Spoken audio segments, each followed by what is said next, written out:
নবী হজরত ইউনুস আলাইহিসসালাম ৪০ দিন মাছের পেটে ছিলেন, এটা প্রায় সবাই জানেন।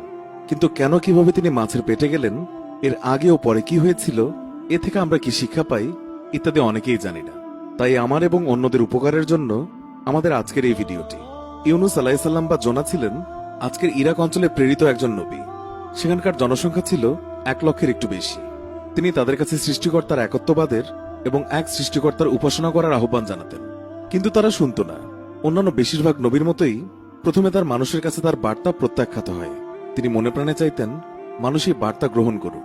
তাই এক পর্যায়ে তিনি বিরক্ত হয়ে ভাবলেন, এরা গ্রহণ না করলে আমি অন্য কোনো জাতির কাছে যাই, যারা হয়তো আমার কথা শুনবে।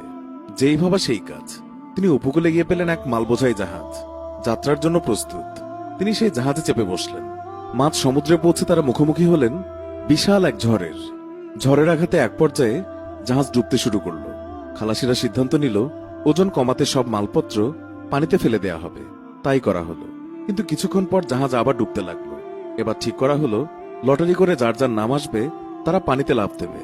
এতে করে অল্প কিছু মানুষ যারা শেষ পর্যন্ত রয়ে যাবে তারা হয়তো বেঁচে যাবে। প্রথমবার লটারিতে নাম এলো ইউনুস আলাইহিসসালামের।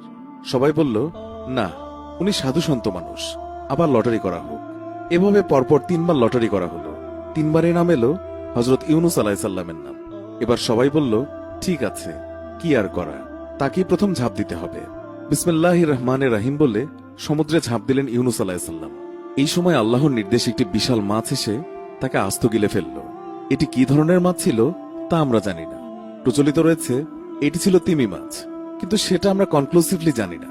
সম্ভবত এটি কয়েক হাজার বছর আগের ঘটনা হতে পারে। অতএব এমন কোনো মাছ হতে পারে যেটি এখন আর নেই।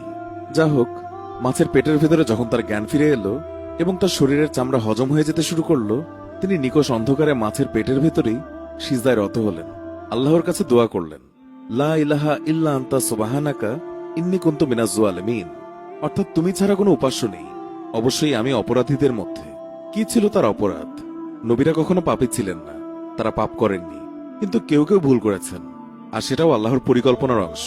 আল্লাহ সেগুলো রেখেছেন আমাদের জন্য শিক্ষাস্বরূপ।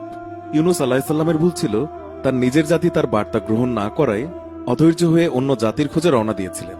তার উদ্দেশ্য ভালো ছিল, কিন্তু তিনি আল্লাহর নির্দেশ ব্যতি রেখেই সেই সময় রওনা হয়েছিলেন। এটা আমাদেরও মনে রাখা উচিত, আল্লাহ আমাদেরকে যা আদেশ নিষেধ দিয়েছেন তা অবশ্যই পালন করে যেতে হবে। আমরা তা বুঝি আর বা না বুঝি, ফলাফল আল্লাহর হাতে। কতদিন বা কতক্ষণ তিনি মাছের পেটে ছিলেন আমাদের দেশে পপুলারলি প্রচলিত হলো ৪০ দিন। বাস্তবতা হলো এটা আমরা অথেন্টিক সোর্স থেকে নিশ্চিত করে জানি না। প্রকৃতপক্ষে কতদিন ছিলেন সেটি মুখ্য নয়, তিনি মাছের পেটে ছিলেন এটাই আসল ব্যাপার। কেন, কিভাবে মাছের পেটে গেলেন, কিভাবে উদ্ধার পেলেন, আর মোর ইম্পর্টেন্টলি আমরা এ থেকে কি শিখলাম তা জানাটা মূল কথা। আর এই দোয়া, লা ইলাহা ইল্লা আনতা সুবহানাকা ইন্নী কুনতু মিনাজ জালিমিন, এই প্রসঙ্গে মহানবী সাল্লাল্লাহু আলাইহি ওয়াসাল্লামের সাথীরা প্রশ্ন করেছিলেন, এই দোয়াকে আমরা ব্যবহার করতে পারি? সেই সময় রাসূলুল্লাহ সাল্লাল্লাহু আলাইহি ওয়াসাল্লাম বললেন, কেন নয়? আল্লাহ কুরআনে বলেছেন, ওয়া কাযালিকা নুনজিল মুমিনিন, অর্থাৎ এভাবেই আমি বিশ্বাসীদের রক্ষা করি। অতএব বিপদে আপদে আমরাও এই দোয়া ব্যবহার করব। ঘটনায় ফিরে আসি। আল্লাহর নির্দেশে তিনি একসময় তীরে এসে পৌঁছালেন। আল্লাহ কেন তাকে রক্ষা করলেন? আল্লাহ বলেছেন, তিনি যদি তাদের মধ্যে থেকে না হতেন যারা সর্বদা আল্লাহকে স্মরণ করে, তাহলে কিয়ামত পর্যন্ত তিনি মাছের পেটেই থাকতেন।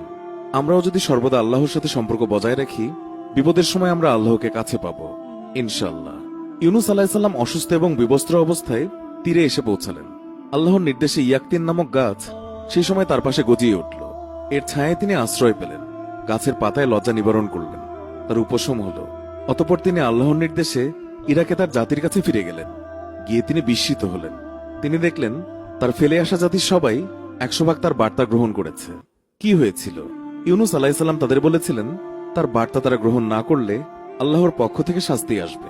ইউনুস আলাইহিসসালাম যাওয়ার পর বিশাল এক মেঘ তাদের এলাকা ঢেকে ফেলে। তারা পূর্ববর্তী জাতিসমূহের সাজার কথা জানত। তারা বুঝতে পেরেছিল এই সেই আযাব যার কথা ইউনুস আলাইহিসসালাম সাবধান করেছিলেন। এই পর্যায়ে তারা সবাই এক আল্লাহর উপর বিশ্বাস স্থাপন করে এককভাবে তার উপাসনা শুরু করে। অতঃপর আল্লাহ তাআলা আযাব সরিয়ে নেন। ইউনুস আলাইহিসসালাম এবং আইয়ুব আলাইহিসসালামের ঘটনা থেকে আমরা একটি বিষয় শিখতে পারি, আর তা হলো দোয়া করা। আইয়ুব আলাইহিসসালাম আল্লাহর কাছে দোয়া করেছিলেন, আমাকে সুস্থ করে দাও। তিনি আল্লাহর প্রশংসা করে গেছেন আর ক্ষমা প্রার্থনা করেছেন। আল্লাহ জানতেন তিনি কি চান। ঠিক একইভাবে ইউনুস আলাইহিসসালাম মাছের পেট থেকে উদ্ধারের দোয়া করেননি। আল্লাহর প্রশংসা করে গেছেন এবং নিজের দোষ স্বীকার করেছেন, ক্ষমা প্রার্থনা করেছেন, আর আল্লাহ তাআলা তাকে উদ্ধার করেছেন। আমাদের মনে রাখতে হবে, আমরা জেনে না জেনে হাজার অন্যায় করি, এইসবের জন্য আল্লাহর কাছে ক্ষমা চাওয়া উচিত। আল্লাহ জানেন আমরা কি চাই। দোয়া কিভাবে করতে হয় তার বিস্তারিত আরেকদিন জানাবো ইনশাআল্লাহ। প্রিয় দর্শক, এই প্রতিবেদনের ব্যাপারে আপনার মন্তব্য জানাতে কমেন্ট করুন।